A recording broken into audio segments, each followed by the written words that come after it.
नमस्कार। मु doctor S Sukhdev आक्रस विंडो झरका ए चैनल को आपण मान को स्वागत करुछि। ये तो नवरात्र आरंभ होईछि। एथर गोटे भल विषय वस्तु को मु नेछि मोर रम्य कथन रे ता आपण माने मोर मन हुए आपण मान को भल लागिवो। एबे आलोचना को जिबा। आजिर शीर्षक होची देख देख नली गोड़िया को देख। मु जेहेतु यह एक रम्य कथन मु मिठा कड़ा भल मंद को मिसई गोटे सब गोटे विषय वस्तु चयन करे एवं ताही आज करिछि। तबे देख देख नली गोड़िया को देख ये जो कथा यही कथारे आपण संभवतः अड़ुआरे पड़े नली गोड़िया कौन। हाँ, या पछरे एक रम्य कहानी अच्छी। गोटे गाँ थिला। से गाँ टे बहुत गुड़े लोक बास करती किंतु ताहा एक गोदर जो आमर जो हुए रोग एलिफेंटिस से एलिफेंटिस प्रवणता से गाँव थिला। से किछि किछि देखागला किछि किछि लोकंकर से रोग बढ़िला तांको संख्या बढ़िला। से संख्या लघुरु संख्या गरिष्ठ हो गले धीरे धीरे हेले जदि हो गले से माने साधारणतः कौन करती ना तांकर पाखरे थिबा गोटे नई अच्छी से नई रे नई कूल से माने बसंती आउ देखती जे किए जाउची आसुची से मानकु देखती तांकर जीवन टा उपभोग करती। देखागला जे से माने से गाँव रे 10 थिले तांकर संख्या बढ़िला एवं ताहा क्रमे 50-100 को मध्य स्पर्श कला। जितेबाला से माने सब जाउथिले गाँ दांड देकरी किछि किछि से गाँव रे पिला माने से कहूथिले तांका मन रे सेमति किछि नथिला। से कहथिले हे देख देख से हाथी गुड़िया को देख। जेहेतु से गोड़टा टिके असहाय होकर फुली जाए पिला मान तो से कथा जानी नांती जो आमर अच्छी सेमती खुण को सेमती लोकों को कुहा जाएनी किंतु से माने एकथा कहि पकोथिले। घटना चक्र रे रोग बढ़िला तांकर संख्या बढ़ीगला। जो माने दिने भल थिले से माने भी आक्रांत हेले अर्थात से गाँव जेते परिमाण लोक थिले तांकर प्राय प्राय 60-70 भाग लोक से एलिफेंटिस रोग को चली गले। भल लोकंकर संख्या कमी गला। गाँव रे जेतेबेले जाउथिले माने से माने अन्य माने कहउथिले मानकु जे हाथी गुड़िया को देखा बोली कहउथिले छुआ माने कहउथिले किंतु पुनी कथा बदली गला। परिस्थिति सेमती हला बदली गला। से माने जाई कि तांकर गाँ तुठे जो नई तुठे बसंती बसला बेले जो एपटू गाँ घर जो लोक जाती गाधुआ बधुआ से मानकु से एबे कि कहवा आरंभ करदेले जे हे देख देख गोटे नली गुड़िया आसुची। नली गुड़िया कौन एटा तो विचित्र कथा। से माने जेहेतु तांकर गोरटा मोटा होता हाथी गुड़िया बोली कुआ जाउतला बा एलिफेंटिस बा गोदर गड़ बोली कुआ जाउतला। से गोदर गड़र संख्या अधिक बढ़ीगला एवं से कहले एमानकु कहले हे गोटे नली गुड़िया जाउची काहेकि ना एमानक गोड़टा नली थिला स्लिम थिला एमानकु रोग आक्रांत करनथिला। तो यही हଉଛି कथा। दिने लोके थट्टा करथिले जदिओ से थट्टा भल नुहे छुआ पिला माने कहउथिले किंतु सेही कथाटा पुणी बदली गला जेतेबेले लोक गुड़िक गले भल लोक गले तांकु गले नली गुड़िया। यार अर्थ हଉଛି जे सेठी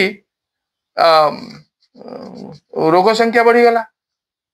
रोग संख्या बढ़ी जावा फल ये घटनाटा घटिला। ଭଲ ଲୋକଙ୍କୁ ମଧ୍ୟ ଯୋଉଠି ଥଟ୍ଟା କରିବା କଥା ନୁହେଁ ସେଠି ଲୋକେ ଥଟ୍ଟା କଲେ, ପିଲାମାନେ ଥଟ୍ଟା କଲେ, ହେଇ ସେ ଗୋଦରଗଡର ଲୋକମାନେ ଥଟ୍ଟା କଲେ, ହେଇ ଗୋଟେ ନଳି ଉଡିଆ ଆସିଲା।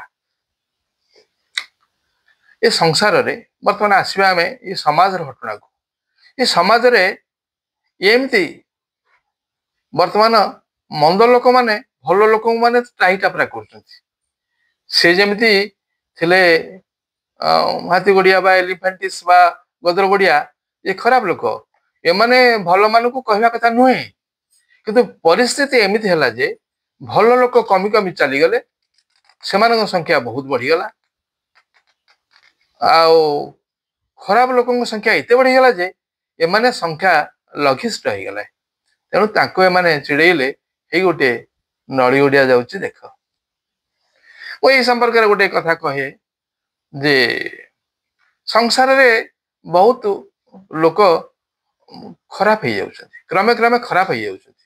ସେଇ କଥା ହଉଛି ମୋର ମୂଳ ତତ୍ତ୍ୱ ଏଇ କାହାଣୀର ପଛରେ ରହିଛି ଯେ ସେମାନେ ଦେଖୁଛନ୍ତି ସମାଜରେ ଯେ ଭଲ ଲୋକ ଗୁଡା ଧୀରେ ଧୀରେ ଖରାପ ହେଇଯାଉଛନ୍ତି।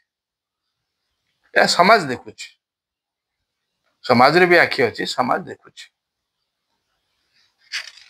ତେଣୁ ଆମର ବର୍ତ୍ତମାନ ଲୋକ ଚିହ୍ନିବା କଷ୍ଟକର ହେଇଗଲାଣି। କୋଉ ଲୋକ ଭଲ କୋଉ ଲୋକ ମନ୍ଦ ତାକୁ ଆଉ ଜାଣିବା ପାଇଁ କୌଣସି ମିଟର ନାହିଁ, ନୋ ପାରାମିଟର। ଡାକ୍ତର କହିପାରିବନି କି ସେ ଜଣେ ମନୋବିଜ୍ଞାନର ଲୋକ ମଧ୍ୟ କହିପାରିବନି ଭଲ ଲୋକ କିଏ ମନ୍ଦ ଲୋକ, ତା ଭିତରେ ରହିଲା ନା, ମନ୍ଦ ଭଲ ଏ ସମସ୍ତେ ତା ଭିତରେ ରହିଲା। ତେବେ ଏଇ କଥା ଉପରେ ଆମେ ଟିକେ ଯିବା ଇତିହାସକୁ ଯିବା। ଇତିହାସରେ ଗ୍ରୀକ ଦେଶରେ ବହୁତ ବିଶିଷ୍ଟ ଦାର୍ଶନିକ ମାନେ ଥିଲେ। ସେ ଦାର୍ଶନିକଙ୍କ ଭିତରେ ଜଣେ ଦାର୍ଶନିକ ଥିଲେ, ତାଙ୍କ ନାଁ ହଉଛି ଡିଓଜେନିସ୍। ଡିଓଜେନିସ୍ କୁ କୁହାଯାଏ ଲଣ୍ଠନ ଧରିଥିବା ଦାର୍ଶନିକ। ସେ ଦାର୍ଶନିକ ସେ ଚାହିଁଲେ ଯେ ଭଲ ମଣିଷ ସେ କିଏ ସେ ଖୋଜୁଥିଲେ।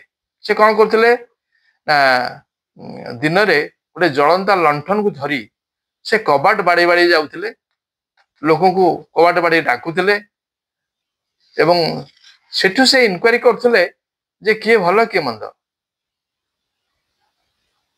କିନ୍ତୁ ତାଙ୍କର ସେଟା ସଫଳ ହେଲାନି। ଦିନ ବେଳା ଲୋକେ ହସୁଥିଲେ, ଦିନ ବେଳା ସୂର୍ଯ୍ୟ କିରଣ ଅଛି, ଜଣେ ଲଣ୍ଠନ ଧରିଛି, ଜଳନ୍ତା ଲଣ୍ଠନ, ସେଇ ସମୟର କଥା ମୁଁ କହୁଛି। ସେ ଖୋଜୁଛି ଯେ କିଏ ଭଲ ଲୋକ କୋଉ ଘରେ ଅଛି, କିନ୍ତୁ ସେ ଭଲ ଲୋକଟିଏ ପାଇଲେ ନାହିଁ। ସେମିତି ଆଜିକାଲିର ଦୁନିଆରେ ଭଲ ଲୋକ ଏତେ କମି ଯାଉଛନ୍ତି ଯେ ସେ ଲୋକଙ୍କୁ ସାଧାରଣ ଲୋକ, ସେ ଲୋକଙ୍କୁ ଜଣେ ଗୁଣୀ ଲୋକ ଯେତେ ପ୍ରକାର ବିଦ୍ୟା ଖଞ୍ଜିକି ମଧ୍ୟ ଭଲ କି ମନ୍ଦ ମଧ୍ୟ ଜାଣିପାରିବ ନାହିଁ।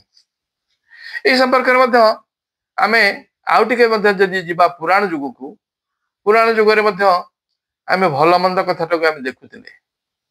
ଭଲ ମନ୍ଦର ପରୀକ୍ଷା ବି ହଉଥିଲା।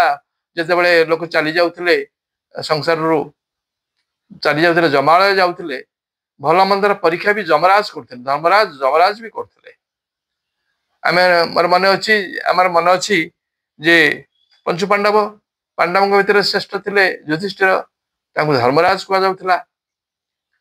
ଧର୍ମରାଜ ଏଇଥିପାଇଁ କୁହାଯାଉଥିଲା ଯେ ସେ ସବୁବେଳେ ଧର୍ମରେ ଚାଲିଥିଲେ। ଶ୍ରୀକୃଷ୍ଣ ତ ଯୁଦ୍ଧ କରେଇଲେ, ଯୁଦ୍ଧ ଚାଲିଛି, ଯୁଦ୍ଧ ଥମିବାର ନାଁ ନଉନି। ଦେଖାଗଲା ଯଦି 18 ଦିନ ଭିତରେ ବହୁତ ଦିନ ଚାଲିଗଲାଣି, ତେଣୁ ସେ ଚିନ୍ତା କରୁଛନ୍ତି ଯେ ଧର୍ମରେ ଯେ ଧର୍ମ ଯୁଦ୍ଧରେ ଏଇ ଯୋଉ ଯୁଦ୍ଧ ଚାଲିଛି ମହାଭାରତ କେବେ ବନ୍ଦ ହବ, ଏ ବନ୍ଦ ହବା ଦରକାର। ଏ ଉଭୟ ପକ୍ଷ ବିଶେଷତଃ ପାଣ୍ଡବ ବାହିନୀ ଚାହୁଁଛି ଯେ ଏଇ ଯୁଦ୍ଧଟା କେମିତି ବନ୍ଦ ହବା ଦରକାର। ସେଥିପାଇଁ କୁହାଗଲା ଯେ ଏ ପଞ୍ଚୁ ପାଣ୍ଡବଙ୍କର ଯିଏ ଥିଲେ ଗୁରୁ ଦ୍ରୋଣଙ୍କ ହାତରେ ସେଦିନ ଥାଏ ତାଙ୍କର ଯୋଉ କ୍ୟାପ୍ଟେନସିପ, ବା ସେ ଯୋଉ ଭୀଷ୍ମ ଚାଲିଗଲେଣି, ଭୀଷ୍ମଙ୍କ ପରେ ପରେ ଭୀଷ୍ମଙ୍କର ସରଶଯ୍ୟା ହେଇଗଲାଣି। ତେଣୁ ଭୀଷ୍ମଙ୍କ ସରଶଯ୍ୟା ପରେ ଦାୟିତ୍ୱ ଦିଆଗଲା କାହାକୁ? ଦ୍ରୋଣଙ୍କୁ ଦିଆଗଲା ଯେ, ଆଉ ଦ୍ରୋଣ ଏତେ ବଡ ବୀର ଯେ ସେ ତ ପରଶୁରାମଙ୍କର ଶିଷ୍ୟ ଥିଲେ, ତେଣୁ ସେ ଏତେ ବଡ ବୀର ଯେ ସେ ତାଙ୍କୁ ହରାଇବାଟା ଭାରି କଷ୍ଟ ହେଇପଡିବ।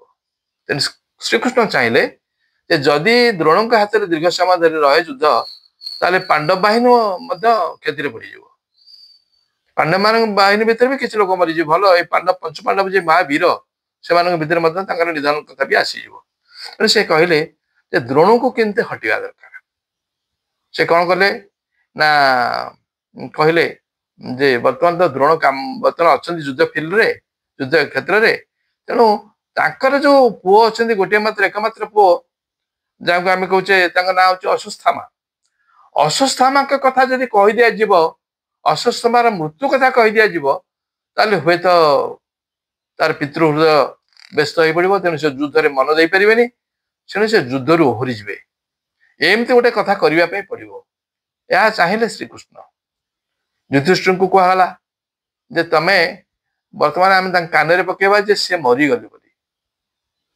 युधिष्ठिर कहले केमती से तो मरीनी अश्वत्थामा मोर दरकार नहीं युद्ध मोर दरकार नहीं राजमुकुट मोर दरकार नहीं शासन मुझे सेमती ढंग में रही मु अकर्म करी ना अधर्म करी ना किंतु से कथा एमती है शेष कहगला जे तमे तमे कुह युद्ध ये बतईदे श्रीकृष्ण बतईदे तो अंततः एति कथा तो कह जे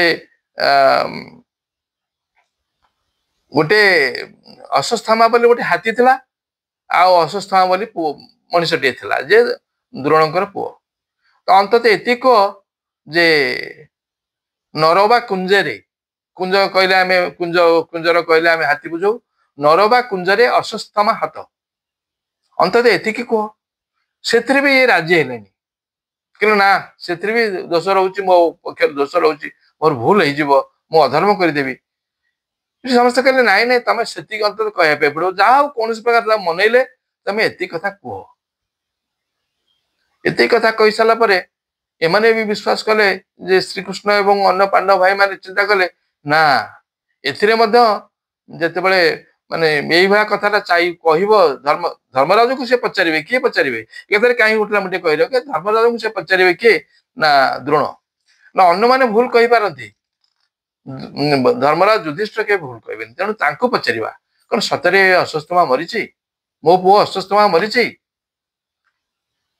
तेणु से माने कथाटी खंजिले अंतत पक्षे धर्मराज युधिष्ठिर पाटरू बाहर जे अश्वत्थामा हत होली ये जो मना कले मोर अधर्म हम अंतत ये कह से ताही कहले नरवा कुंजरे अश्वत्थामा हाथ जिते से कहले से एमानकर श्रीकृष्णकर पंचजन्य शंख अन्न मानकर जिते शंख सब थिला अन्न भाई मानकर से माने शंखनाद कले से शंखनाद रे जो कुंजर शब्दटा विलुप्त हो गला आ सुभिलानी द्रोण को ता फल से जानिले जे नर जने मनीष रक्त मांस देहधारी एमती अश्वत्थामा मरीची एवं से तो आउ कहीं नुहंती से निश्चित तांकर पुओ तेणु से कौन कले दुखरे भांगी पड़े एवं अस्त्र त्याग कले ता परवर्ती समय जहाँ ये बाबद आम विशेष कुछ कहबार नहीं किंतु सब शेष ये जमालय को गले कि युधिष्ठिर जदिव तांकर किसी भूल नहीं भूल अन्न माने कले से नर्कगामी हल कानी आंगुठी कह जाए जे से विष्ठा कुंड में भर्ती करने पड़ा मैंने से परीक्षा या भल मनीषटी हुओ भल मनीष बहुत भल लोक मैंने श्रद्धा था मन भितर कि आजिकल से जिनस ना भल मनीष हबार चिंताधारा ना मनीष मन भर बुड़ी जाऊँगी ये जो हाथी ओडिया नली ओडिया कथा आसूची जे भल मनीष कमी जाऊँच हाथी ओडिया माने जो आम इंगित धर्मी करेचे जे खराब लोक जो मैंने कहे एलिफेंटिस कहली गपरे से संख्या बढ़ी जाऊँगी नड़ी ओडिया भल मनीष संख्या कमी जाऊँगी तेणु जे मंद को भल भल को मंद मध्य करलानी खराब नड़ी ओडियार कौन दोष है से नड़ी ओडिया कही दे थट्टा मजा कर नड़ी ओडिया सेमती आजिकल बहुत लोक से अवस्था को चली जाऊँच भल मनीष दरकार समाज में भल मनीष न रब ना कि मुझे तथापि भल मनीष अच्छा बंची किए भल मनीष जदि गोटे जगार बड़ धरण युद्ध पड़ी परिस्थिति सृष्टि होती लोक माड़गोल होती कलकिजिया होती एमती गोटे किसी खराब अवस्था किसी खून खराब हो किसी लोक मरीजे किसी लोक भी अच्छा से भर पशि जा समाधान कर दौरान मु कहि से ही भल लोक से ही भल लोक जो कथा ग्रीक दार्शनिक चाहूले भल लोक खोजा चाहूले इनक्वारी बंद हो गला से पाइले मु कहि जे एमती जो लोक मैंने अच्छे से भल लोक ताकरी भितर से भल लोकर बास्ना बाहर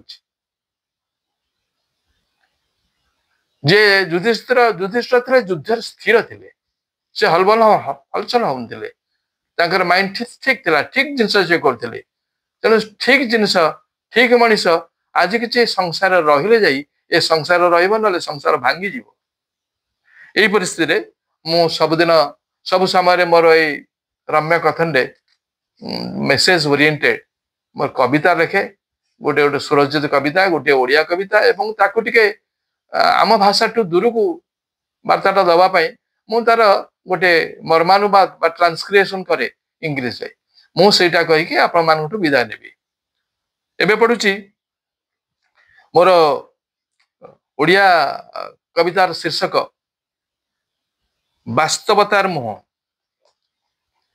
किए भल किए मंद मनरे उठिला द्वंद्व ग्रीक दार्शनिक डिओजेनिस लंठनटी धरी दिन रे खोजले द्वार बाड़ाइले भिड़रू सृष्टि को चिन्ह न पारिसी खांटी मनीष खोजा को करदेले बंद से अन्वेषण रहीगला अधा अधा पुणी तत्व अवबोध मुकुद्र नम्र विचार शुण शुण विज्ञानी प्रवर गलिकंदी रास्ता देख सबुटी भारत समर केउटी रुधिरत भिड़ तर्कवीर विपद बले जे डियंती न भाविकी आपणार दुख क्लेशर नीतिरे निर्लिप्त से अंगीकार सत्य चिन्ह चिन्ह हे सज्जने से जे होई पारे युधिष्ठिर जे जीवन युद्धरे स्थिर ताठू बास्नास्पुरे खांटी मनीषर अछंती से मनीष एबे जदिओ अल्प संख्या हाथ गणितिर ये गला परे यारी मर्मानुवाद गोटे इंग्राजी में करिछि तार शीर्षक होछि dissecting the atom of true man. Who is he, bad or good? A conflict burns his head. Diogenes, the Greek philosopher, lifted a lighted lantern under sun, kept knocking doors apart until last he reached. A damn failure. No a spark of honesty, he is just retraced. There his search was put to stop with a doubt and disbelief in shadow of shroud. My humble submission to all enlightened, to inquire all lanes and lands, wherein no bloody and cold-blooded Mahabharata is seen, with infinite logic setters galloping into to win on their owns. No, he who strives to fire daring his death is Yudhishthir. He is still calm amid the horror of war and tongue of fire. Eureka! He is our man whom we had searched for, from whom the aroma of true men emits are too less in number. एट मोर सरुचि मोर रम्य कथन आपण मानक जदि ताहा किसी परिमाण भल लागुथिबो मते आपण ये करिवे सब्सक्राइब करिवे लाइक करिवे ए समस्त करिवे गोटे कथाकारी मन रखुची मु जतबे 80 दशक आडू 80 वर्ष आडू जाउची आ 2 वर्ष मते 80 हवा पई मु टिके डिजिटली नॉट फिट मु सेति पई ठीक भारे आपण मानक रेसिप्रोकेट करि पारुनी सेति पई आपण मान मनर किछ दुख रहन मु एठु कहि दोची आपण मान समस्त मोर धन्यवाद बहुत बहुत धन्यवाद जय जगन्नाथ आज पई एतिके रहउची नमस्कार।